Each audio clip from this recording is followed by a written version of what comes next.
একটা খাতা তোমার লাইফ চেঞ্জ করতে পারে। Trust me, just one notebook can change your whole life. আমরা অনেকেই লাইফে অনেক বড় কিছু করতে চাই, কিন্তু দিনের শেষে আমরা হারিয়ে ফেলি আমাদের ট্র্যাক। অথচ একটা সাধারণ নোটবুক হতে পারে আমাদের জন্য গেম চেঞ্জার। নিজের লক্ষ্যটা মাথায় না রেখে খাতার পাতায় লিখে ফেলুন। যেমন আমি 6 মাসে 50,000 টাকা সেভ করব, বা আমি ডেইলি 1 ঘন্টা করে স্কিল ডেভেলপ করব। যখন আপনি লিখছেন তখন আপনার ব্রেইন সেটাকে সিরিয়াসলি নিতে শুরু করে।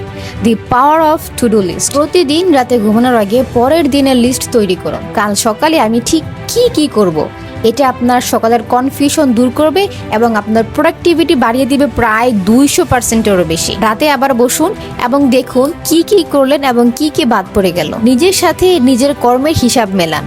Manage your money, manage your future. টাকা কোথায় যায় বুঝতেই পারেন না? প্রতিদিনের ইনকাম ভার্সেস এক্সপেন্স নোট করুন। সপ্তাহ শেষে দেখুন কোথায় অহেতুক টাকা খরচ হচ্ছে। নিজেকে প্রশ্ন করুন কোথায় ইমপ্রুভমেন্ট দরকার, বা কোন খরচটা না করলেও চলতো। আপনি যখন নিজের সময়ের আর টাকার হিসাব রাখতে শুরু করবেন, তখনই আপনি আপনার লাইফে ড্রাইভিং সিটে বসবেন। ট্রাই করে দেখুন না, একটা সাধারণ ডায়েরি মেনটেন করা শুরু করুন, দেখবেন আপনার লাইফ ঘুরতে শুরু করেছে। এমন আরো কন্টেন্ট পেতে লাইক, কমেন্ট এবং শেয়ার করে দিন। Are you ready to start from tonight?